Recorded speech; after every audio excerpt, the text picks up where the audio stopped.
this life, you're not entitled to anything. When you plant a seed, you're not entitled to the fruit that it bears. You may give your all, put your all into something, and it may not pan out. You're not entitled to the outcome. I think oftentimes we get paralyzed by self-doubt, that fear of failure. But sometimes it can be hard to overcome that, especially when you have that external pressure to be successful, the external pressure from maybe it's people around you, or you feel like you're not where you're supposed to be in life. And so that fear of failure paralyzes you and prevents you from taking massive action that will get you to where you want to be. But I'm here to say that wouldn't it be better to give something your all and have it not work out than to spend the rest of your life wondering what if? Because think about it. You put your all into something and it doesn't work out. Like, how relieving will that be? That you actually tried, you actually gave it an effort, a conscious effort to actually work towards a goal. And if it doesn't work out, it doesn't work out. As cliche as it is, at least you tried. But it's better to always try than to not try. Of course, people may clown you. People may dog you that, oh, look at this guy, look at what he's trying to do. But they're shaming you. They hating on you. But you actually pursuing your dreams, and they still where they are. If you put your head down, in a couple of years, you're going to look behind you and be like, wow, yeah, glad I didn't listen to them. I'm glad I stuck to my purpose, stayed true to myself, and did what I had to do to get what I want to make what I had happen. What? I'm glad I did what I had to do in order to get where I wanted to be. I have Nigerian parents, and if you have Nigerian parents, you know that growing up, they put a huge emphasis on academics. Everything's about good grades.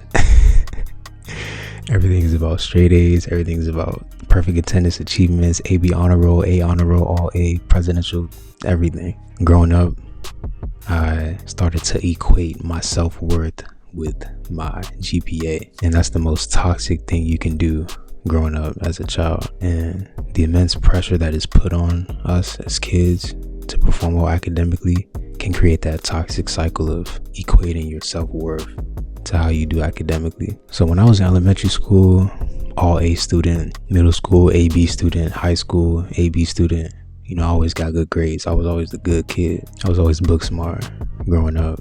When I got to college, life just slapped me in the face. I came in computer engineering. Maybe that was my first mistake. Yeah, I hated it. I hated every day of it. I switched from computer engineering to computer science, and I wanted to combine that with music as well. As part of the computer science major, you have to take Calculus 3. So doing 3D math, 3D derivatives, and second derivatives, and line integrals, and all this kind of crazy stuff. Honestly, gave it my all. Honestly, tried. I studied, went to study groups, went to office hours, went to everything I can do, but it just wasn't enough. I struggled through every assignment, bro. During the classwork, it was like the teacher was speaking a different language. So when I got to the final exam, yeah, it was an L, a huge L. I gave it my all, and it wasn't enough. But that taught me that sometimes in life, you can give something your all, still won't be enough. You'll still fail. No matter how hard you try, you will give something your all and it will still fail. That's a tough pill to swallow. And that can also perpetuate that paralysis of not wanting to take action, self-sabotaging and wasting time and procrastinating and putting off things that you want to do. But we don't have all the time in the world. So it's better to fail now instead of live a life of regret later. So after I failed Calc 3, I went through like a existential crisis. Like, that was the first time I had actually failed in my life. And think about it, if you grew up putting your whole self-worth on academics and then fail in academics, that just, my self-confidence, my self-worth, my idea of self-image, self, all that just went to the ground. And I thought, damn, I failed Calc 3, I'm a failure. Damn, I failed Calc 3, I'm not smart enough, I'm not good enough, I'm imposter syndrome, all these different things going inside my head, running through my head. But to overcome this, I went to one of my other professors, in the computer science department, and she brought to my attention that it's possible to create your own major. I was like, what? Well, you can create your own major? I thought, wait, you had to follow this path. It's like, no, here's the paperwork. Go talk to the dean and go talk to this, go fill out this paperwork, and boom, you can create your own major. By doing that, you can have the utmost freedom over your educational experience. That's exactly what I did. Created my own major, combined it with my passion of music and computer science and studio art and design. And I created my own major. Call it creative computing. I just made up some stuff. I just took music technology classes that I found interesting, some coding classes I found interesting, design classes, photography.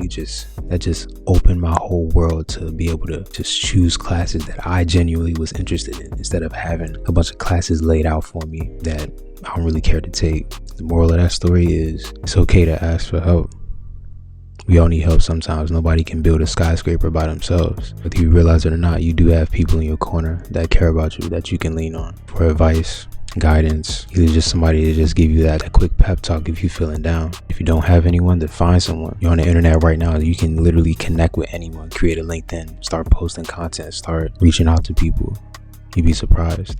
Like, we literally have the world's information at your fingertips. There's no way you can't connect with anybody. Like, you're literally on the internet right now. You can connect with somebody, you know what I'm saying? So I don't want to hear that excuse that, oh, I don't know anybody. The third thing is that no matter what you do, you're always the villain in someone else's story. Not everybody's gonna like you. No matter how hard you try to be goody two shoes, all you're still the villain in someone else's story. Just had a friend who, he had this coach.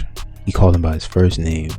And to the coach, that was like extremely disrespectful. He said, me personally, I wouldn't take that level of disrespect. So ever since then, he would like just shun him, walked up to him, shoulder checked him, or I forgot exactly what happened. But the point is, what you think is good in your mind can be perceived as bad in someone else's. Another perfect example, I remember in college, I was an RA. And if you don't know, that's basically the student who is in charge of all of the residents for that hall, for that section of the dorm, usually a floor or a section of a floor, depending on how big the dorm, how big the school is. So you're basically making sure people not smoking weed, or making sure people not just doing anything crazy that they're not supposed to be doing. So at one of the orientations, there was this lady who, she had like a disabled arm. I couldn't tell that it was disabled. So when I went to go introduce myself, she was one of the RA directors, or director of student housing and affairs office or whatever. So she had came to give a talk at one of the RA orientations about student safety or something. So I went to go introduce myself, and she shook my hand with her left hand, and in Nigerian culture, it's like extremely disrespectful to me. So, but I didn't know that her right arm was disabled. Usually you shake someone's hand with your right arm. Yeah, she like popped off on me. Like, man, it was crazy. I felt so bad. Like, I was like, damn. So after she finished chewing me out, he walked away, and I was like depressed for like 2 days after that. I like looked her up. I found where her office was, and I bought her like some chocolates, some teddy bears, some balloons, just to, as an apology, because I did not mean to, insult that. So, and she took it, she, started crying. I was like, oh, we hugged it out. But the moral of that story is, no matter what you do, you can never control how other people will react to you. And misunderstandings can be cleared up just through communication. Like, we talked it out when I brought her the flowers, the gifts, the chocolates, or whatever. And, we talked it out, hugged it out. No matter what you do, you're always going to be the villain in someone else's story. So it's okay. Because like in the story I just described, we were able to talk it out. But if not, then if she was like, oh no, I don't want anything to do, I was like, all right, cool. But I made it that point to I did what I can do in order to try to bridge that relationship that started off on the wrong foot. I think both people, you still got to meet each other halfway if there is a misunderstanding of some sort. But the other person that willing to meet you halfway, then it's nothing you can really do.